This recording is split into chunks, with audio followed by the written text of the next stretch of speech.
जय श्रीमन नारायण। मैं रामकिशन सोनी, अध्यक्ष भारतीय जनता पार्टी किशनपुर मंडल, आप सभी के बीच पुनः अपनी बात रखने के लिए आया हूँ। मित्रों, आज जयपुर के विभिन्न स्थानों पर बड़े बड़े होर्डिंग्स, कटआउट्स आदि के माध्यम से बताया जा रहा है कि आज के दिन राजस्थान की सरकार, जो गहलोत सरकार के नेतृत्व में चल रही है, कि 2 साल पूरे हो गए और वे एक दूसरे को इस चीज की बधाई दे रहे हैं। सरकार के 2 वर्ष पूर्ण हुए, मगर किन परिस्थितियों में पूर्ण हुए, किन स्थितियों में पूर्ण हुए, इसका जिक्र वहां पे नहीं है। इसका जिक्र नहीं है कि इन 2 सालों में सरकार ने कितना दमनकारी कार्य किया है। इस बात का जिक्र नहीं है कि सरकार आंख कान मुंह बंद करके राजस्थान की जनता का शोषण कर रही है। समझ में नहीं आता क्यों सरकार के कुप्रबंधन को सरकार कैसे सहन कर रही है। गहलोत, जिन्हें राजस्थान की राजनीति का धुरंधर माना जा रहा था, वो इस बार इतने लड़खड़ाए हुए क्यों हैं? समझ में नहीं आ रहा कि ये 2 साल वो किस उपलब्धि का गुणगान करना चाह रहे हैं।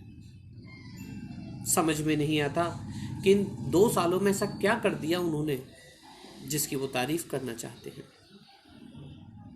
अलबत्ता बहुत सी ऐसी चीजें हैं जिनके विषय में राजस्थान की जनता उनसे सवाल पूछती है और वो जवाब नहीं देते। चुनाव लड़ते समय बहुत से वादे गहलोत जी ने किए, जिनमें 2 प्रमुख वादे उन्होंने किए थे, जिसका मैं जिक्र सबसे पहले करना चाहता हूं। एक, किसानों के लिए 10 दिन में ऋण माफ करना, और दूसरा, युवाओं को बेरोजगार होने की स्थिति में 3,500 रुपए का बेरोजगारी भत्ता देना। ये 2 प्रमुख विषय थे जिनको लेकर के सरकार आई और योजना लाई, न्याय होगा, अब होगा न्याय का नारा दिया। आप ही बताइए, क्या इन 2 सालों में, 10 दिन तो छोड़िए, इन 2 सालों में किसानों के कर्जे माफ हो पाए? चुनिंदा किसानों के ही कर्जों को माफ करके इतिश्री कर दी सरकार ने। क्या आपको एक भी ऐसा बेरोजगार मिला जिसको 3500 रुपए का भत्ता मिला? नहीं।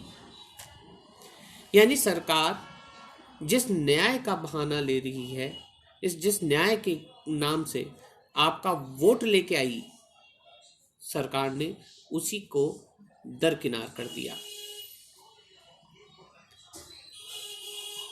जेके लॉन अस्पताल कोटा में स्थित है, बच्चों का सरकारी अस्पताल है। पहले साल भी वहां पे बच्चों की दर्दनाक मौतें हुई। जांच कमेटी बनी, अखबारों में आपने भी पढ़ा, हमने भी पढ़ा कि वहां पे स्वास्थ्य सेवाएं अच्छी नहीं है। सरकार ने वचन दिया कि वह स्वास्थ्य सेवाओं को सुधारेगी, मगर सरकार सीरियस नहीं थी। नतीजा ये हुआ कि अभी कुछ दिनों पूर्व भी वहां एक के बाद एक कई बच्चों की मृत्यु हो गई, और उसकी जब जांच की जा रही है तो पता चल रहा है कि वहां पर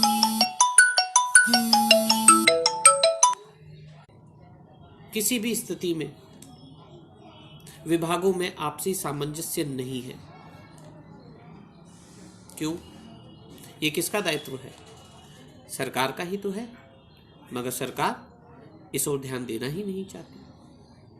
स्वास्थ्य के क्षेत्र में तो सबसे बड़ी लापरवाही इस समय राज्य सरकार कर रही है।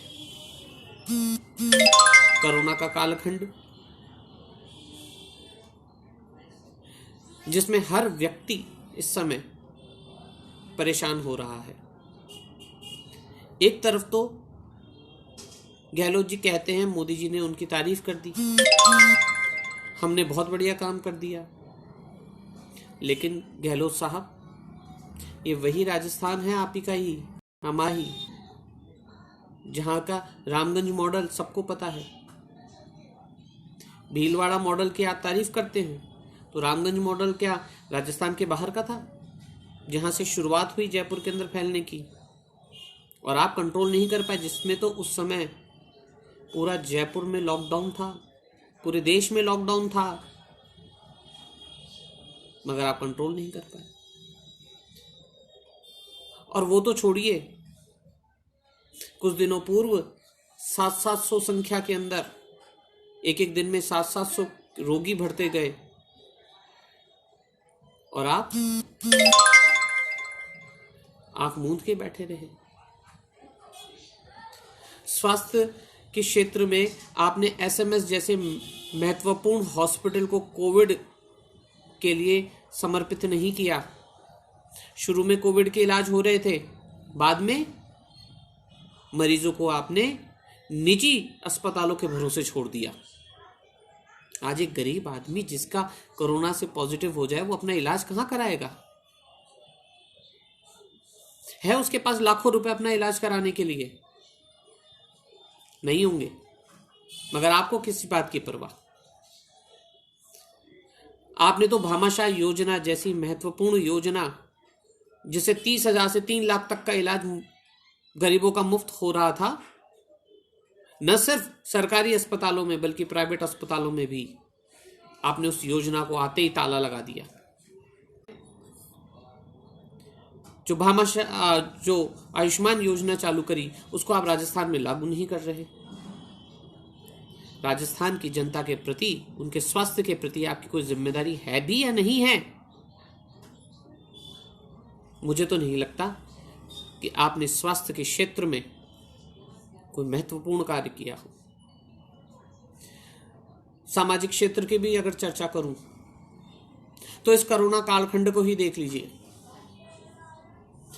जब जनता को आपके ईमानदारी के व्यवहार की आवश्यकता थी, उस समय आप एक संप्रदाय विशेष के लोगों को राजी करने में लगे थे। आपके विधायक एक संप्रदाय विशेष के ही लोगों को अनाज मुहैया करा रहे थे। क्यों? दूसरे और बाकी संप्रदाय के लोग, बाकी धर्मों के लोग क्या इस राजस्थान के नागरिक नहीं हैं? हाँ, अलबत्ता आपके वोटर जरूर ना हो। तो क्या राशन आप वोटर कार्ड देख के देते हैं? क्या आप धर्म और संप्रदाय देख करके नहीं दे रहे थे? मगर आपने उस समय लोगों की चीख पुकार सुनने के बजाय कानों में रुइयां डाल के बैठ गए थे। समझ में नहीं आता है मुझे कि पेंशन योजनाओं के जो नियमित और निरंतर कार्य चलने चाहिए थे, विधवा पेंशन के, वृद्धावस्था पेंशन के, ऐसे कार्यों के भी नए पंजीयन आपने करने बंद कर दिए। जी हाँ, राजस्थान की जनता को संभवतः ये पता ना हो, अभी नए आवेदन करना चाहे कोई तो संभवतः नए आवेदन कर नहीं सकता, और करे भी तो आवेदन पे कार्यवाही नहीं हो रही। क्या ये सामाजिक रूप से पिछड़े लोगों के लिए आपका दायित्व नहीं बन रहा था कि आप उनके कार्य को नियमित करें? पिछली भाजपा सरकार ने, हमारी सरकार ने तो बहुत अच्छे से कार्य किए, लेकिन आपको चिंता ही नहीं है। आपने अपने चुनावी घोषणा पत्र में एक महत्वपूर्ण बात कही थी कि बिजली के दामों को आप नहीं बढ़ने देंगे, मगर अफसोस 2 सालों में न जाने कितनी बार आपने बिजली के दामों को बढ़ाए हैं। जो बिल 2-2 महीने में लोगों के पास आता था, वो अब हर महीने उनके पास आता है। क्यों? क्या आवश्यकता थी इस चीज की? एक अतिरिक्त तो बोझ डालने की स्थायी शुल्क के नाम पर, उसको भी आपने बढ़ा दिया, बिजली के दामों को भी बढ़ा दिया। और भारतीय जनता पार्टी ने विरोध कर करके आपको लिखित में बहुत से लोगों के आवेदन और प्रार्थना पत्र पहुंचाए कि कोरोना के समय उनकी आर्थिक स्थिति अच्छी नहीं है, उनके बिलों को 3 महीने के बिलों को माफ किया जाए, 12 महीने के पानी के बिलों को माफ किया जाए। मगर आपने आंख मूंद ली और उन पत्रों को पढ़ा तक नहीं। संभवतः इसलिए कि आपको लगा होगा कि अगर वो उस पर अमल कर दें तो लोग भारतीय जनता पार्टी की तारीफ करने लगेंगे। तारीफें आप रख लीजिए, कोई दिक्कत नहीं है, मगर जनता का कार्य तो कीजिए। जनता ने आपको वोट इसीलिए दिए थे ताकि आप जनता के कार्य कर सकें, मगर आपने जनता के कार्य नहीं करने की ठान रखी है। वो दिख रहा है इस समय। गरीब लोगों को अनाज मिले, भोजन मिले, राशन की दुकानों पे लाइनें कम हो, पोज मशीन की व्यवस्था की गई, ईमानदारी से सबको उनका राशन मिले और पूरा राशन मिले। मगर कोरोना के आते ही आपने क्या किया? पोज मशीन से हटवा दी। और अब राशन की दुकान पे जो भ्रष्टाचार हो रहा है उसको रोकने की जिम्मेदारी किसकी है? आपकी है श्रीमान। मगर आप ध्यान ही नहीं देना चाहते। जब जनता चुनाव के बटन दबा सकती है तो पोज मशीन पे अंगूठा भी लगा सकती है। प्रारंभ कीजिए उस योजना को फिर से, लेकिन आप करेंगे इस पे मुझे संदेह है। नियमित रूप से भ्रष्टाचार के आरोप आपकी सरकार के कर्मचारियों पे आ रहे हैं, रोज पकड़ में आ रहे हैं लोग, मगर आपकी सरकार क्या कर रही है? उन्हें दंड देने के बजाय, उनकी जांच करने के बजाय उनको संरक्षण दे रही है। क्या ये सरकार का कार्य है? नहीं, कतई नहीं। सरकार का कार्य है कि जो जनता की न सुने, जो जनता का कार्य न करे, उन अफसरों पर, उन भ्रष्टाचारियों पर अंकुश लगाए, उन्हें उनका क्रिम की दंड दे। मगर नहीं, आप उसको ध्यान ही कहां देते हैं। आपको तो सिर्फ एक परिवार विशेष को राजी करने की ही मन में इच्छा जागृत रहती है। उसी का ही नतीजा है कि जहां वसुंधरा जी ने अपनी सरकार के दौरान अन्नपूर्णा रसोई प्रारंभ करी थी। एक छोटा सा उदाहरण दे रहा हूं आपको मैं, और सोचिए इस छोटे से उदाहरण को जो मैं दे रहा हूं अब अन्नपूर्णा रसोई का, वो तो एक है, उसके अलावा और कितने होंगे। अन्नपूर्णा रसोई जो एक चलती हुई वैन के अंदर चलती थी, रसोई चलती रहती थी, और जहां जिसको आवश्यकता होती थी सुबह 5 रुपए का नाश्ता और शाम को और सुबह 8 रुपए में खाना खा लेता था और भरपेट खाता था। स्वादिष्ट और पौष्टिकाहार से पोषक तत्वों से भरा हुआ भोजन होता था, वो उसको खा लेता था। वो गरीब आदमी जो अपने मरीजों को लेकर अस्पताल में गया हो और उसके लिए खाने की कहीं व्यवस्था नहीं, वो अन्नपूर्णा रसोई से खाता था। कभी किसी को आवश्यकता है वो वैन वहां चली जाती थी, आपने क्या किया? ताला दर दिया उन वैन पर, अन्नपूर्णा रसोई बंद कर दी, और गांधी परिवार को राजी करने के लिए इंदिरा रसोई का शुरुआत किया। कुछ समय पूर्व अखबारों में भी आ चुका है।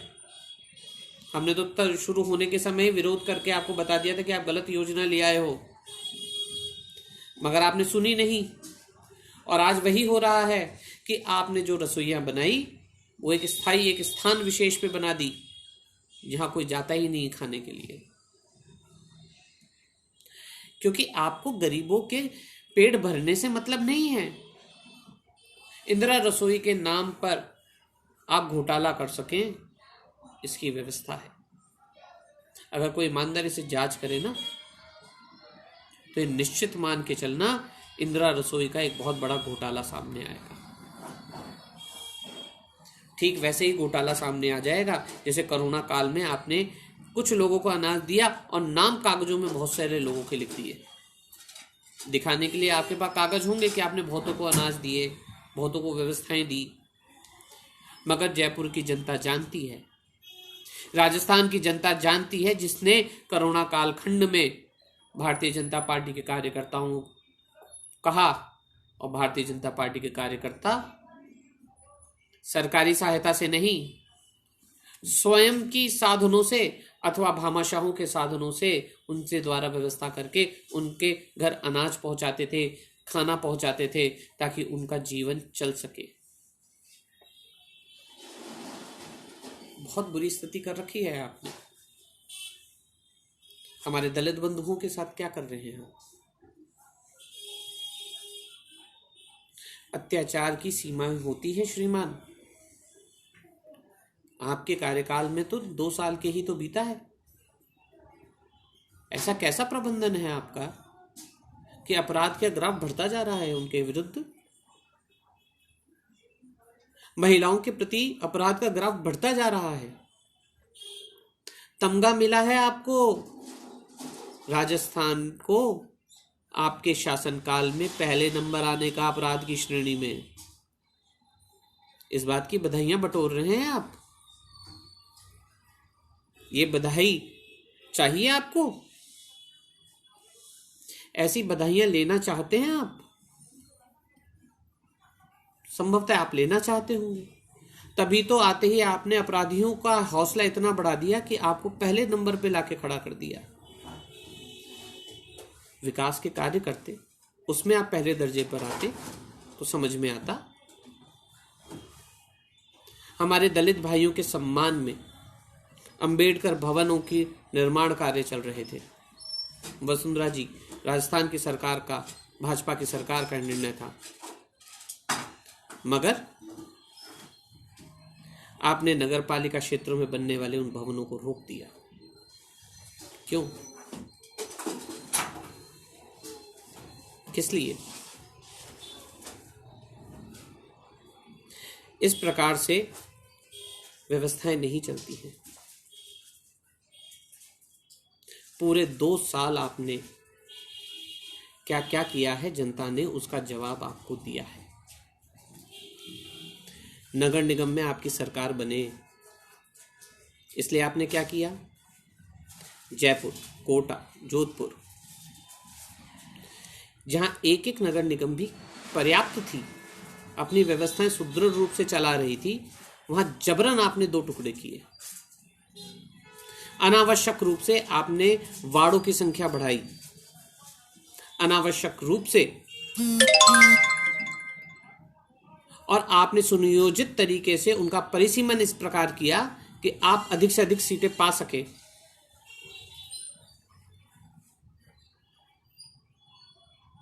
नतीजा ये हुआ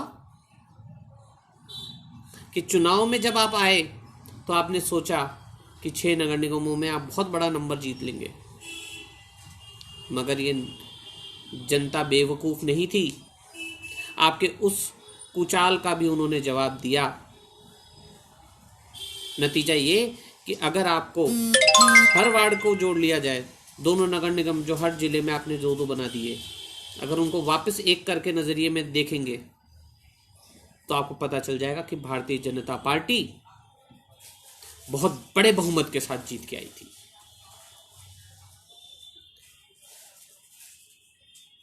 मगर आपके पास जवाब नहीं होगा उसका। क्योंकि आपको तो येन क्रेन प्रकारेण सरकार चाहिए, सत्ता चाहिए, निकायों के आर्थिक स्थिति को बदहाल करने के बावजूद उसकी सरकार के ऊपर काबिज होकर के और कौन से घोटाले करना चाहते हैं आप लोग? बख्शिए राजस्थान की जनता को। झूठे इल्जामों के अंदर भारतीय जनता पार्टी को लगा दिए आपने कि भाजपा आपकी सरकार गिराना चाहती है। श्रीमान, हमें याद है कि जब राज्य सरकार का चुनाव हो रहा था उस समय राज्यसभा के लिए, क्षमा कीजिए, राज्यसभा के लिए जब चुनाव हो रहा था तब भी आपने अपने विधायकों को बंधक बना लिया था। बिल्कुल बंधक का ही मैं पर्यायवाची कहूंगा इस बात को, जो आपने बाड़ेबंदी करते हैं जिसे आम जनता में बंधक बना के होटल में रख रखा था। तब किस बात का डर था आपको? इस बात का कि राज्यसभा के अंदर आपकी सीटें कम हो जाएंगी राजस्थान से जाने की। आपने प्रत्याशियों को विधायकों से संपर्क करने का अवसर नहीं दिया कि भाजपा के जो 2 प्रत्याशी हैं वो संपूर्ण रूप से संपर्क कर सकें। और उसके बाद कोरोना के लॉकडाउन के दौरान आपकी सरकार के अंदर मुख्यमंत्री महोदय, आप और आपके उप मुख्यमंत्री के सिर फुटबल के वजह से एक दूसरे के प्रति विरोध के कारण, अविश्वास के कारण आपकी सरकार गिरने वाली थी। इल्जाम हम भारतीय जनता पार्टी के लोगों पे लगा दिया और पूरे की पूरी विधानसभा को टूरिज्म के लिए इधर से उधर भगाते रहे, एक होटल से दूसरे होटल। एक दिन 2 दिन होता तो समझ में भी आ जाता, पूरे महीने भर से अधिक। किस लिए? क्या कारण था? सिर्फ सरकार बचाने। अरे भाई, लड़ा आप क्यों रहे थे? और अब भी लड़ाई खत्म हुई नहीं है और नाम हमारा बदनाम कर रहे हो आप। कोई बात नहीं, जनता जानती है, चुनाव के दिन जवाब देती है। और नगर निगम चुनाव में उन्होंने आपको, शहरी लोगों ने जवाब दिया है। तो वहीं ग्रामीणों की बात कर लूं मैं, हमारे किसान भाइयों के लिए जिनके ऋण माफ करने की आपने बात करी थी, आप माफ तो कर नहीं पाए सबके, बल्कि केंद्र सरकार ने इतना अच्छा बिल जो लेकर आई है उसका आप विरोध कर रहे हैं। और उसका नतीजा, किसान आंदोलन जो इस समय दिल्ली के अंदर बॉर्डर के ऊपर हो रहा है, वहां राजस्थान के किसान नहीं है वहां। आपके कहने पे कोई भी किसान नहीं गया वहां पर, क्योंकि वो जानता है कि ये बिल उनके लिए कितना जरूरी है। और फिर भी नहीं समझ पाते हो तो पंचायत चुनाव के परिणाम देख लीजिए, आपको पता चल जाएगा कि किसानों ने आपको रवाना कर दिया है। ना शहर में हो और ना ही गांव में। सिर्फ 2 साल के कार्यकाल में बड़ा जादूगर का आपको खिताब मिला हुआ है ना। जादू चला ही नहीं इस बार श्रीमान आपका। ध्यान दीजिए, अभी सरकार आपकी है, जिम्मेदारी आपकी है कि जनता सुख भोगे। ना आप अन्नदाता को खुश कर पा रहे हैं, ना व्यापारियों को खुश कर पा रहे हैं। पेट्रोल के दामों को वैट कम करने की जरूरत है, लेकिन नहीं, आपका ध्यान कहीं और ही है श्रीमान। आपका ध्यान दिलाना चाहूंगा, गुजरात से पेट्रोल ले लीजिए, 10 रुपये सस्ता मिलेगा। हरियाणा में जाइए, 10 रुपये सस्ता मिलेगा। क्यों? क्योंकि वैट आपने यहां राजस्थान में बढ़ा रखा है। वैट को कंट्रोल कीजिए, नीचे लाइए तो पेट्रोल के और डीजल के दाम नीचे आ जाएंगे अपने आप। मगर आपको तो धन बटोरना है इस समय। धन बटोरने की कवायद को कम कीजिए। गरीब लोगों के लिए जिनके पास खुद का मकान नहीं है, प्रधानमंत्री ने प्रधानमंत्री आवास योजना चालू करी और उसके नियम के तहत 40% की राशि राज्य सरकार को वहन करनी थी और 60% केंद्र सरकार को देनी थी। क्या हुआ? आपने अपने हिस्से की 40% के हिस्से की अंदर आने वाले 1400 करोड़ रुपए रोक के बैठ गए और उसका नतीजा ये है 2.60 लाख गरीब परिवारों को उनके मकान नहीं मिल रहे। ये गरीब लोग, ये मध्यम वर्गीय लोग आपको आशीर्वाद नहीं देंगे। इसीलिए मैं कह रहा हूं, अभी भी समय है आपके पास में, संभलिए, देखिए कि आप कितना गलत कर रहे हैं और सरकार को बेहतर चलाने का प्रयास कीजिए। आप अच्छे कार्य करेंगे तो भारतीय जनता पार्टी के लोग भी आपका साथ देंगे, लेकिन जनता के विरोध में अगर आपने कार्य किया तो आप इस बात की उम्मीद मत कीजिएगा कि हम आपका समर्थन कर लेंगे। हम तो जनता के लिए थे, हैं और रहेंगे। जनता की आवाज बन के आपको सुनाते रहेंगे और आपको सुनना पड़ेगा। हम जनता की आवाज हैं। तभी तो आज भारतीय जनता पार्टी युवा मोर्चा ने भी विरोध प्रदर्शन किया, जब आपके 2 साल की उपलब्धियों जो झूठी आप चारों तरफ फैला रहे हैं उसके लिए। और नतीजा, प्रदेश अध्यक्ष जो हमारे युवा मोर्चा के हैं उनके साथ आपने क्या किया? उन्हें गिरफ्तार कर लिया। ये लोकतंत्र है? कतई नहीं। विरोध करना हमारा अधिकार है और हम विरोध तथ्यात्मक स्तर पर कर रहे हैं और आप आवाज बंद करने में लगे हुए हैं।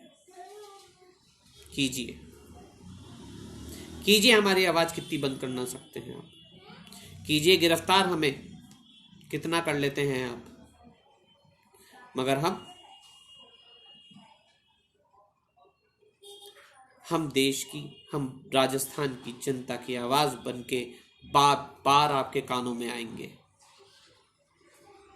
ये जश्न मनाने का समय नहीं है श्रीमान, ये होल्डिंग और बैनर लगा करके उत्सव मनाने का समय नहीं है।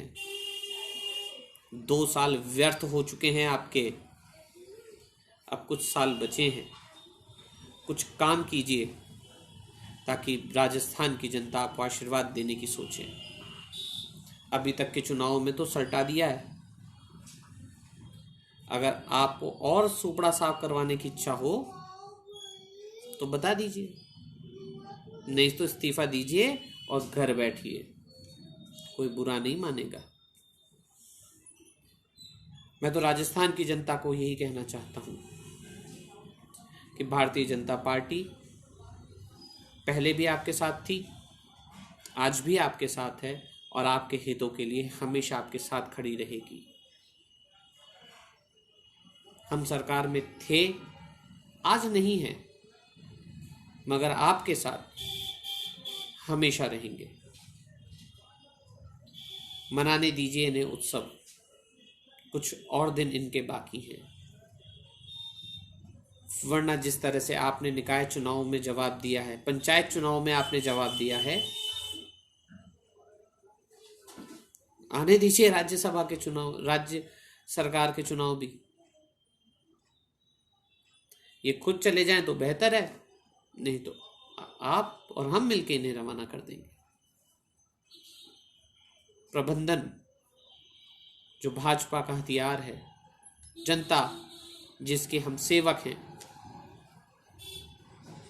हम सदैव आपके लिए रहेंगे, सदैव आपके थे, सदैव आपके साथ हैं। जय श्रीमन नारायण।